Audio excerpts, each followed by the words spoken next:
Okay, let us come back to this present moment. Let's open our eyes.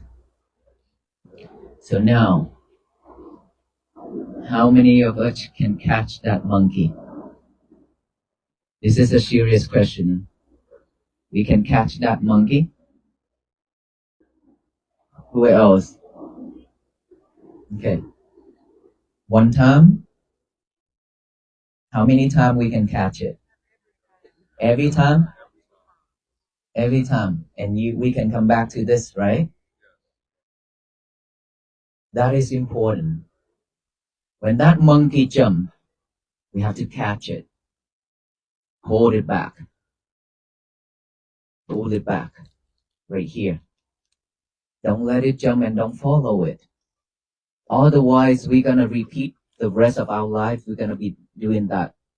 Following that monkey to India, to Mexico, to Vietnam, to Thailand, wherever we want to go, that monkey will go first.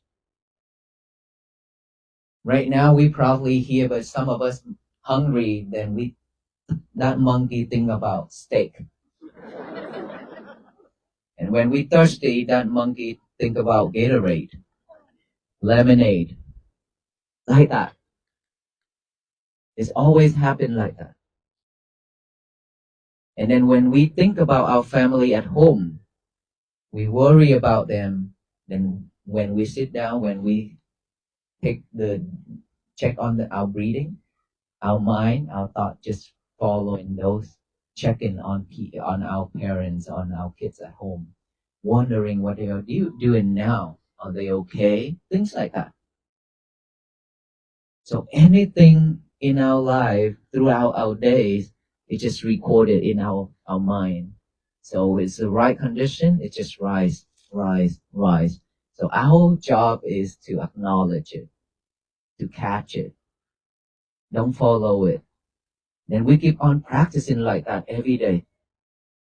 Every day we should take, if we don't have much time, then 15 minutes per session then. 15 minutes we have, right? Who have 15 minutes? Everybody have 15 minutes. It's just that we willing to spend that 15 minutes or not. Or we still wanted to enjoy talking, playing around with our lovers. You know who's your lovers? Your cell phone. You've been too busy playing and talking with your lovers, but not your partner. And so will you spend 15 minutes, leave her and him or him alone just to come back here to do our breathing or not? Will you? That is low energy with this crowd. Super low. That's it. That's the energy we want to hear. Well, 15 minutes in the morning, 15 minutes at noontime, and then 15 minutes at night time. Is it possible? Yes, it is. It's as long as we want to do it, we will make time. If we don't want it, 1 minute we still don't have. Is that true? So if we really want to change ourselves and help ourselves and love ourselves, then please do it tonight. And starting from tomorrow, we have to do it. Don't wait, because this world, time will not wait for us. It will continue spinning. If we don't spin with it, we'll be gone soon. So all we need to do, just slow down, take some time to do this. And every day we go to work. For most of us here, we work every day, 8 hours per day at least. So within 1 hour past, we can just right on that chair where you do your work, just take out 1 minute and then close our eye, relax, and then breathe in and breathe out, aware of those breaths going in and out. Just 1 minute only. Just for 1 minute. Is it possible? Easy, right? We can also rest. So 1 minute and then go back to your duty, your job, continue the work, and then after that, when another hour pass by, take another minute. Every 1 hour, take 1 minute. 8 hours of working, at least we have 8 minutes of mindfulness practicing. Is it wonderful? Is it good? So if we can do that, it means that we will be mindful in our daily life. We have more time to practice for ourselves. And then beside that, everything else, just do one thing at a time. When you do your work, let's say you do soldering the microchips, for example, just be mindful on that soldering instead of soldering and watching movie or listening to music. Right? One thing at a time. Don't be multitask anymore. We are killing ourselves, but we didn't realize by doing multitask. That is why we cannot remember our families, our friends' phone number. How many of us actually remember 5 phone numbers? Not many. How about 3 phone number? Okay, our father, our mother, and our lover. Right? So it's because we always sidetrack. Because we depend on technologies too much. Now we don't need to dial the number anymore. We just go tap, tap, tap, search Sam, and S, and then hit down, call. That's it. That is why we lose our memories. We losing our memories every second. How much memories we have left? Not much left. Now we still can remember at least 3 phone number, but don't let it drop down to 1. It will be very sad. And then later on, we don't remember any of it. What's going to happen? We probably, have I eat yet? Have I drink yet? That's where we're gonna go if we don't train ourselves. So let us all have to train our inner child. We have to give our inner child some love. And please, please train that wild animal inside of us. Our mind is a wild animal, like a really hungry tiger. It can eat up anything, anytime. If we don't train it, we could get injuries, we could kill ourselves, and we could hurt the others very easily.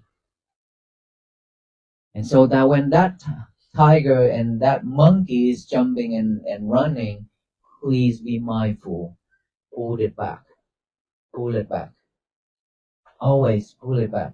The more mindful you are, the less suffering you are. You'll be much less suffering. Because every time when anything happens, you will not react the way you are anymore. Because we are mindful, right? So when somebody says something, we just gonna pause for a moment, just like we pause to look at the monks walking. Stop. And then look. Same thing as we stop and then look right here. Go back to our breathing, to this present moment right here and now. When we can do that, and we will know exactly if I react now, I will say hurtful words. I would do hurtful things to the others, and I'll be regret. So when we pause and we stop, we understand that, we realize that we will not say the things we always said. We will not do the thing we always do. Right? This is how we train ourselves to be better every day, and this is when peace will begin. If we don't have this mindfulness, peace will not happen. Because we always rush. We always rush ourselves. So there will be no peace.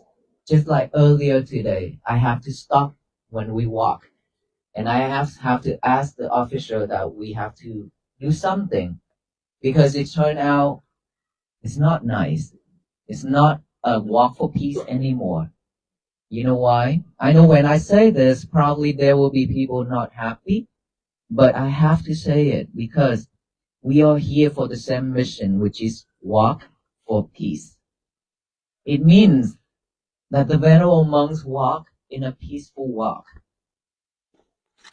And then we cannot just, earlier I think that it's not a walk, but it's a protest.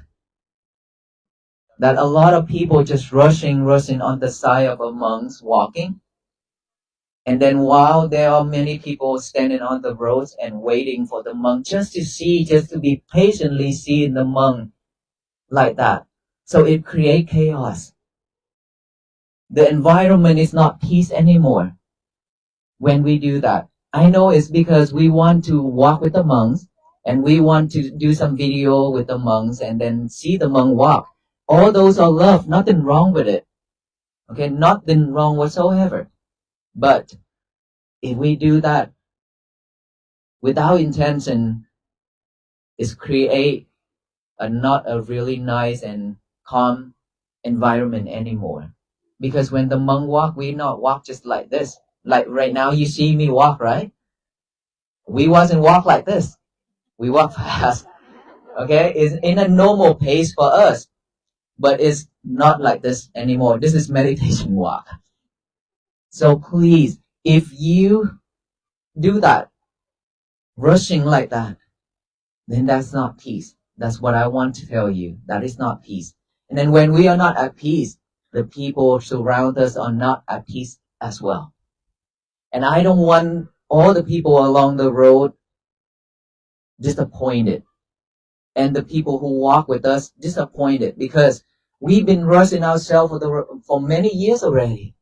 And we don't need to do that again on this mission, on this journey, because this is totally, completely different, isn't it? It's completely different journey. We walk with mindfulness. We are not rushing when even if we walk fast just to get here on time or early because we know that so many people waiting for us. We don't want you to wait for so long. That is why when the sun's sunset, we walk a little faster. But when we walk faster, it doesn't mean that we are not mindful. Believe me, when we are mindful enough, it doesn't matter when we walk fast or walk slow, we still be mindful with it. We just have to practice more. So, starting from tomorrow, I respectfully request no walkers to join with the Venerable monks. To keep this environment peace for all beings, for all the people along the road. It will be better and a beautiful image for everybody to see because everybody deserves to see something beautiful and to have a peaceful life. Is that right? So if we all support this mission, then more than welcome to just video on that section where we pass by. And if you really want to walk with us, you have to be all the way to the back with the behind the monk. Cannot walk side by side with the monk like earlier. It create an environment really stressful for everybody. When we walk fast like that, with all the grass and the leaf creating sounds and noise. So please understand it's out of my intention. After saying all that, it's still asking you to slow down. Slow down in order for us to train our monkey mind, to train that tiger not to do harmful things for ourselves anymore. If we could do that, that is when we have peace. And remember, peace always begins from within, which is ourselves. It's not from the outside. Outside in energy is just to give us the feeling, the energy, but at the end, we still have to do it, to have to practice our own. And when we are at peace, I'm pretty sure with you, your family will be at peace as well. It's because they don't have to see your sadness face, stressful face, frustrated face, right? When they see us sad and stressful, they don't want to come to us.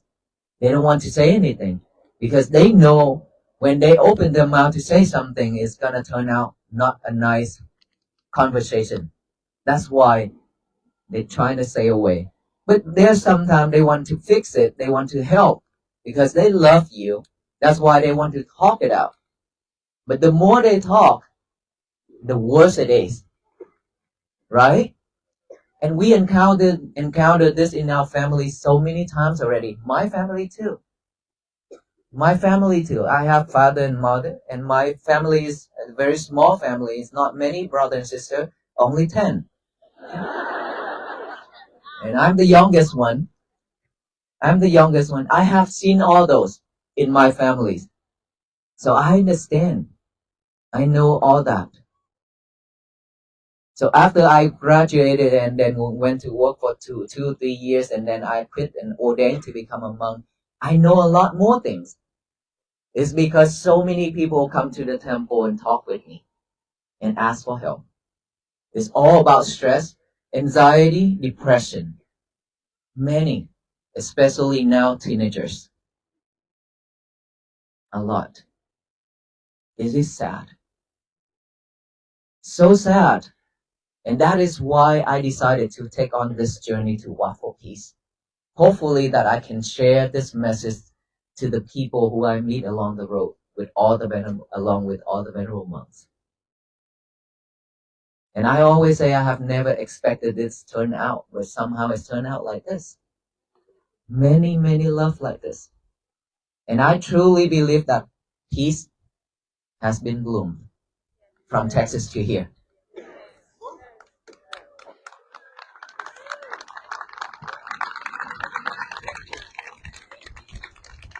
And in order for us to bloom and spread and flourish throughout this country and the world, we all have to walk together on this mission. Not the physical walk, okay? In spirit. In spirit that I ask you to practice mindfulness every day. Practice love and kindness every day and compassion. Love and kindness and compassion has no boundaries. No boundaries. You love everybody the same way. Even our enemies. It doesn't matter what they did to us, does to us. It doesn't matter. We still have to love them. Forgive them. And so if we can do that, our life will be much easier and will be peaceful. And start from ourselves to our family members, and then we share it to our neighbors, our friends, our co-worker, our society.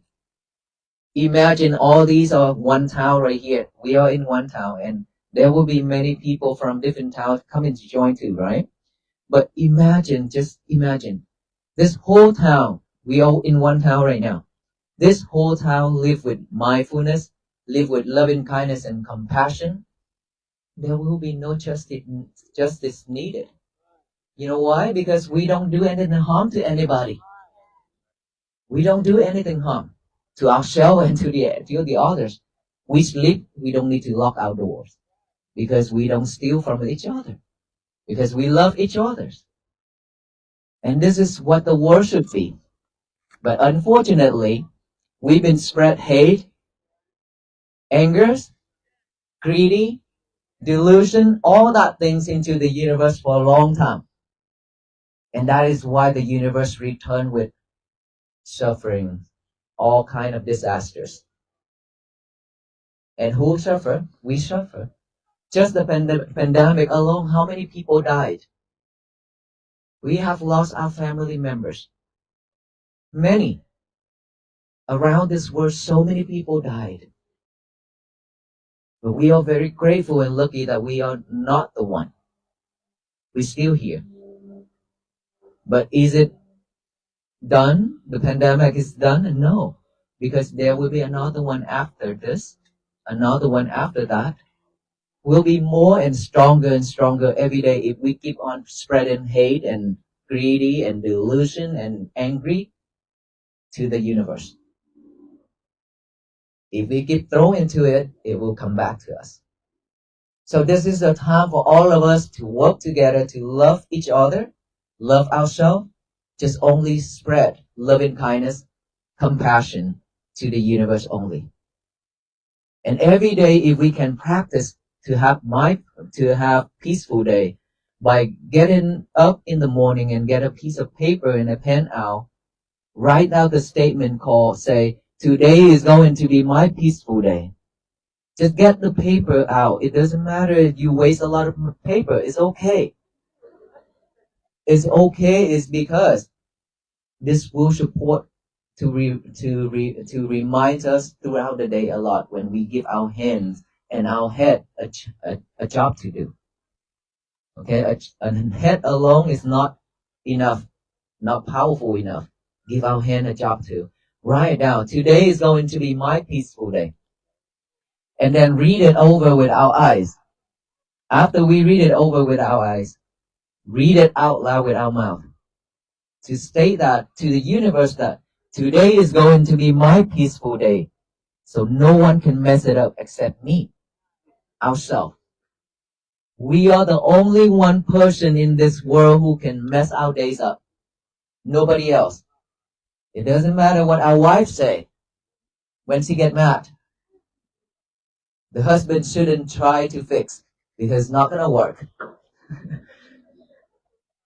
Instead, give her a cup of water. If she puts it away, give her another one until she stay calm. Then sit down and talk. Don't ruin our day up. It's very tired and stressful. We don't want to repeat that anymore. So after we say that to the universe that today is going to be my peaceful day, then from there throughout the day, please don't react. Pause, stop, come back within. Then you will see the result, how benefit it is to yourself that you are not reacting. In the vast landscape of American spirituality and the relentless pursuit of self-improvement, we are often conditioned to view a journey as a linear progression from point A to point B. We set goals, we check boxes, and we measure success by our proximity to the finish line. However, the transcript provided by Bhikkhu Panikkara, the spiritual leader of the Walk for Peace, invites us to dismantle this entire framework. Through his opening address to the walkers, he introduces a profound spiritual paradox. The only way to truly move forward is to stop. The walk to Washington, D.C. is framed not as a geographical conquest, but as a methodological tool to conquer the distance between the body and the mind. The bhikkhu opens with a question that serves as a diagnostic tool for the modern condition. How many of us can catch that monkey? This is not merely a playful metaphor. It is a reference to the monkey mind, capicita, a concept deeply rooted in Buddhist psychology.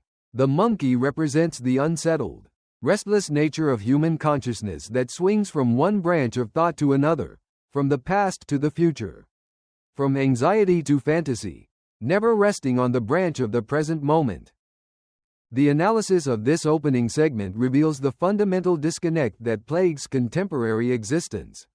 We are physically present, perhaps sitting in a chair or walking on a road, but mentally, we are time travelers. The bhikkhu points out that while our bodies are probably here, our minds have already departed for India, Mexico, Vietnam, or Thailand. This creates a state of existential fragmentation.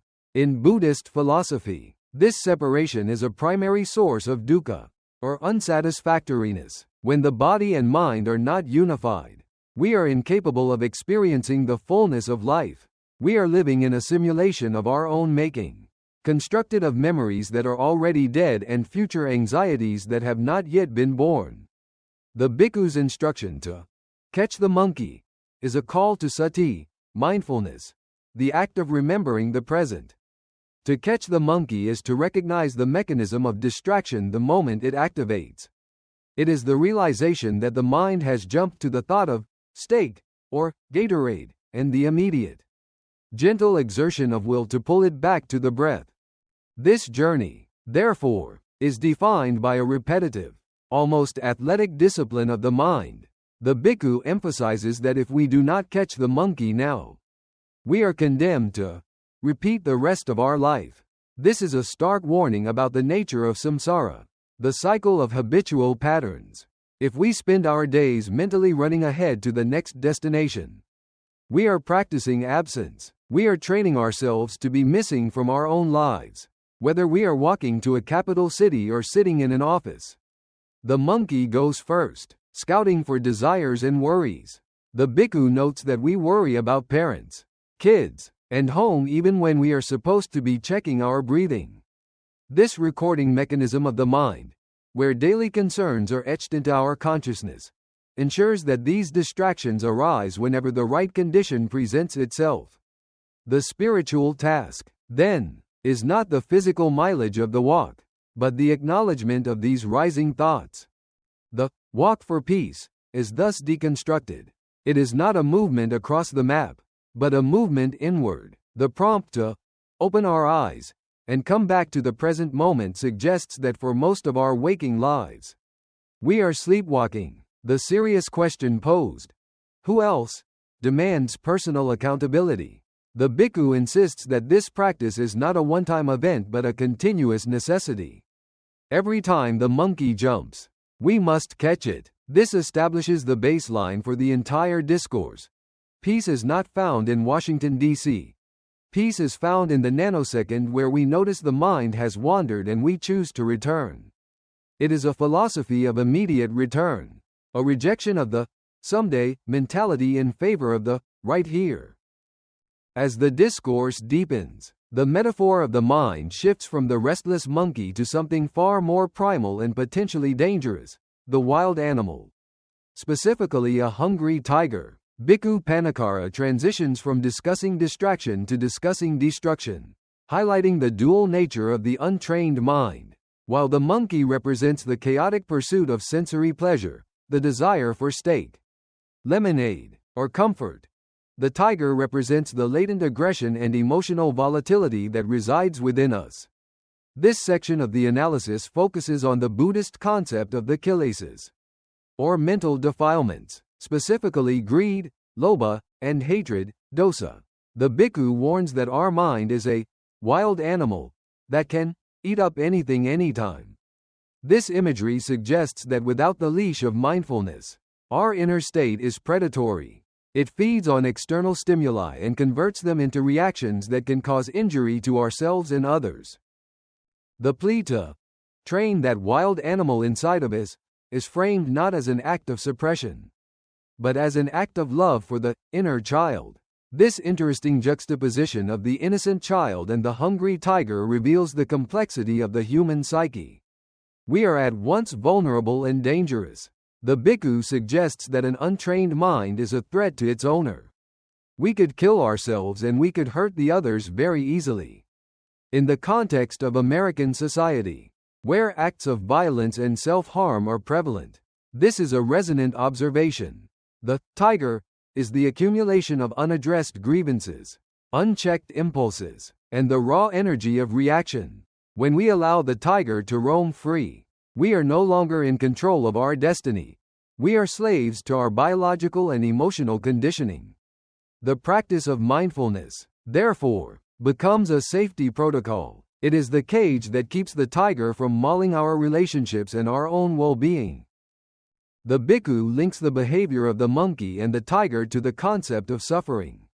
The more mindful you are, the less suffering you are. This is a mathematical equation of the spirit. Suffering arises when we blindly follow the tiger's impulse to attack or the monkey's impulse to cling. By pulling the mind back, we create a buffer zone, a space between the stimulus and the response. The analysis here touches upon the cessation of reactive karma. When we react out of habit, We are merely playing out a script written by our past traumas and biological drives. When we pause for a moment, just as the monks stop walking to look, we break the cycle. We step out of the automated machinery of cause and effect. The bhikkhu describes this pause as the moment of salvation where we realize, if I react now, I will say hurtful words. This section underscores the necessity of daily training. The bhikkhu asks for 15 minutes of practice, morning, noon, and night. This structure mimics the administration of medicine. We are spiritually sick with distraction and aggression, and the prescription is consistent doses of stillness. The resistance to this practice, that is low energy with this crowd, exposes the human tendency to prioritize comfort over cure. We claim to lack time, yet we have time for trivialities. The tiger mind convinces us that we are too busy to tame it, which is the ultimate deception. The text argues that if we do not train this inner animal, we will eventually be consumed by it. The injuries we sustain in life are often self-inflicted wounds caused by our own ungoverned thoughts. To pull it back is the supreme act of self-defense. In a striking critique of modern culture, Bhikkhu Panikkara identifies a new rival for our attention and affection, the cell phone. He provocatively labels the device as your lover, noting that we spend more time touching, talking to, and gazing at our screens than we do our actual partners. This section of the transcript offers a scathing yet compassionate look at digital samsara, the endless cycle of digital distraction that fragments our consciousness and erodes our humanity. The analysis here centers on the loss of ekaggata, or one-pointedness of mind. The bhikkhu observes that we are killing ourselves by multitasking. In a society that glorifies productivity and the ability to juggle multiple streams of information, this is a counter-cultural assertion. Multitasking is framed not as a skill, but as a cognitive violent act that degrades our memory and our relationships. The tangible cost of this digital dependency is the erosion of memory. The bhikkhu asks a simple question: how many of us actually remember 5 phone numbers? The silence or lack of response highlights a collective atrophy of the mind. We have offloaded our cognitive faculties to silicon chips. We tap SAM or S and let the algorithm do the rest. While this seems like a convenience, the bhikkhu argues it is a spiritual amputation. We lose our memories every second. In Buddhism, memory, sati, is closely linked to mindfulness. If we cannot remember simple things, how can we remember to be kind, to be patient, or to be present? The warning becomes dystopian. Eventually, we may not remember if we have eaten or drunk. We are drifting toward a state of mindlessness where the self is dissolved not into enlightenment, but into oblivion. The proposed remedy is a radical reclaiming of time, 1 minute per hour. This is a practical application of the middle way for the working class. The bhikkhu acknowledges the reality of the 8-hour workday but insists that within every hour, 1 minute belongs to the soul. This 8 minutes of mindfulness is a manageable micro-practice designed to puncture the bubble of continuous stress. It is a strategy to reintegrate the mind and body throughout the day, rather than waiting for a retreat or a weekend. The instruction is specific. Stop the work. Close the eyes. Breathe. It is a rebooting of the system. This practice challenges the capitalist notion that every second must be monetized or productive in an external sense. By stealing back 1 minute per hour, we assert that our internal well-being is a priority. Furthermore, the bhikkhu attacks the habit of sensory overload, soldering microchips while watching a movie or listening to music. He advocates for doing one thing at a time. This is the essence of Zen. When you solder, just solder. When you walk, just walk. The obsession with multitasking is an attempt to escape the present moment, likely because the present feels insufficient or boring to the monkey mind. However, this escape leads to the deterioration of our connections with those we love. We cannot remember our family's numbers because we never truly attended to them. We only attended to the shortcut. The analysis suggests that the smart device is making us spiritually stupid, dulling the sharpness of our awareness. To reclaim our memory and our relationships, we must divorce the digital lover and return to the analog reality of the breath and the person standing in front of us. The core of Bhikkhu Panikkara's psychological advice lies in the distinction between what happens to us and how we respond to it. He introduces a ratio that serves as a cornerstone for emotional intelligence. Life's events hurt us 10%. But our reaction adds the remaining 90%. This 90/10 rule is a modern articulation of the Buddhist teaching on the second arrow. The first arrow is the painful event, an insult, a loss, a mistake.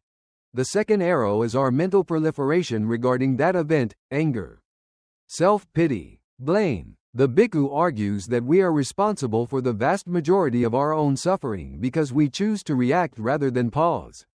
The burning in the chest, the physiological marker of anger, is the signal that we are about to inflict that 90% damage upon ourselves. The analysis here focuses on the mechanics of anger and the tools for de-escalation. The bhikkhu is pragmatic. He acknowledges that sometimes the breath is not enough when the tiger is already loose. He offers a toolkit for emergency emotional rescue. Walk away. Block the ear. Change the channel. The advice to think of a voice, a mantra, a prayer, or a song is a technique of cognitive displacement. The mind cannot hold two opposing thoughts simultaneously. By forcing the mind to focus on a benevolent face or a soothing melody, we cut the fuel line to the anger. This is not denial, it is strategic redirection. The instruction to stop thinking of the enemy's face is crucial because the mental image acts as a trigger for the physiological barbecue. The metaphor of the barbecue is particularly vivid. Don't burn ourselves, because we will have one time that burn everything, which is when we die. This allusion to cremation serves as a memento mori, a reminder of death. Life is too short to spend it burning with rage. The fire of anger does not punish the other person. It incinerates the vessel that holds it, us. We become the barbecue. The bhikkhu points out the asymmetry of forgiveness. It is often easier to forgive others than to forgive ourselves. The bag of rocks we carry is filled with our own past regrets and guilt. The teaching here is one of radical self-compassion. No one in this world can change our history. To hold on to the past is to fight a battle that has already been lost. The call to let it go is physically represented by the lightness of the walk. When we forgive ourselves, we drop the rock. The walk to DC becomes easier not because the road is flatter, but because the burden is lighter. This section emphasizes that peace is a biological and psychological necessity. The cortisol and adrenaline of the reaction mode are destroying us. The bhikkhu's guidance to stop at the 10% is a plea for efficiency in suffering. If pain is inevitable, let it be minimal. Do not subsidize the suffering with your own mental energy. The pause he advocates for is the most powerful tool in the human arsenal. In that pause, we regain our agency. We transform from biological machines reacting to stimuli into conscious beings choosing their path. In this section, the analysis shifts from the individual to the collective, addressing the specific dynamics of the walk for peace. Bhikkhu Panikkara stops the proceedings to issue a correction, noting that the walk had devolved into something resembling a protest. This distinction is vital. A protest is often an externalization of demand, characterized by energy, noise, and projection. A peace walk, by contrast, is an internalization of state, characterized by silence, order, and emanation. The bhikkhu critiques the rushing, the videoing, and the chaotic movement alongside the monks. He argues that, turned out it's not nice, it's not a walk for peace anymore. This reveals that the method of the journey is as important as the message. You cannot walk for peace while generating chaos. The bhikkhu's insistence that walkers must be behind the monks, not side by side, is not a demand for feudal hierarchy, but a lesson in energetic flow and humility. In the Buddhist tradition, the Sangha, community of monks, leads through sila, moral discipline. When the laypeople rush alongside to grab selfies or videos, they are driven by the monkey mind, the desire to capture, to possess, to be seen. This disrupts the meditative field. The bhikkhu notes that the monks are not just walking, they are in meditation walk. The rushing crowd creates a stressful environment, with the noise of grass and leaves. This is a subtle observation on how anxiety is contagious. If the walkers are anxious to keep up or get a good angle, that anxiety permeates the atmosphere, negating the very purpose of the mission. The mandate to slow down is counterintuitive to the American ethos of speed and efficiency. The bhikkhu points out that they have been rushing for years and don't need to do that again. The walk is an opportunity to unlearn the habit of rushing. By enforcing a structure, monks in front, walkers behind, he restores order. This order allows for the collective tiger to be tamed. It forces the participants to surrender their personal agenda, the perfect photo, the conversation, to the greater rhythm of the group. The analysis highlights that peace is an aesthetic experience as well as a spiritual one. Everybody deserves to see something beautiful. A chaotic mob is not beautiful, a disciplined, silent procession is. This section also explores the interconnectedness of our emotional states. When we are not at peace, the people around us are not at peace. The bhikkhu explains that our family and friends can read our faces, the sadness, the stress, the frustration. We pollute our social environment with our internal toxicity. By correcting the formation of the walk, the bhikkhu is teaching the participants how to clean up their energetic pollution. The request to stop walking side by side is a boundary setting.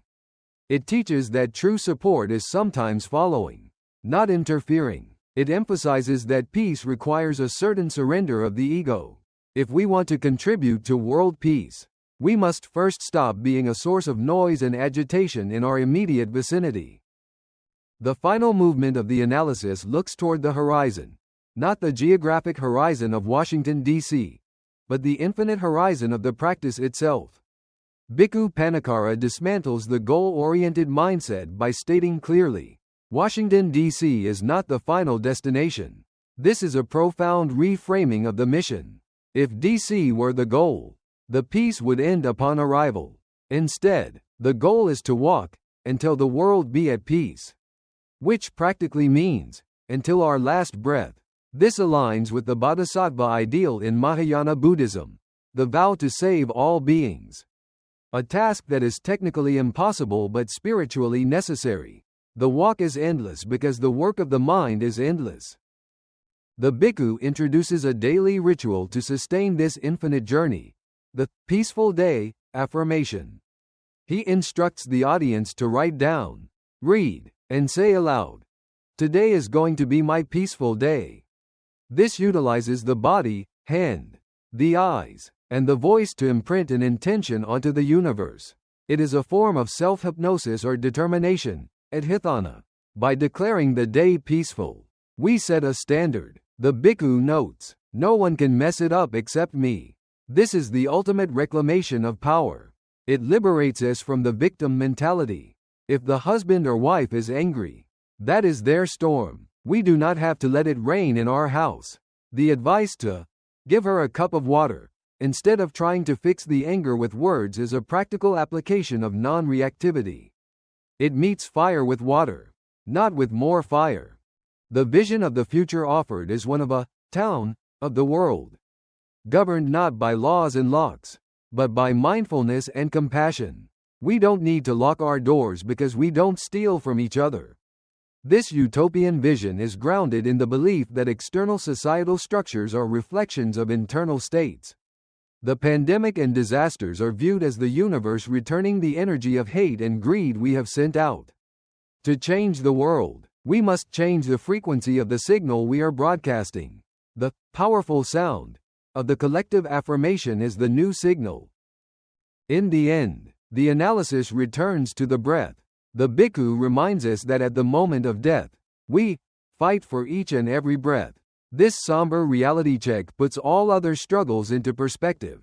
If the breath is the most valuable currency at the end of life, it should be the most valuable focus now. The walk for peace is a training ground for dying well. By learning to walk with mindfulness now, we are learning to navigate the final transition. The essay concludes that the journey is the destination. Every step taken in mindfulness is an arrival. The 2026 mission is not just to reach the capital, but to transform the walkers into mobile centers of peace, proving that while the road may be long, the only step that matters is the one being taken right now.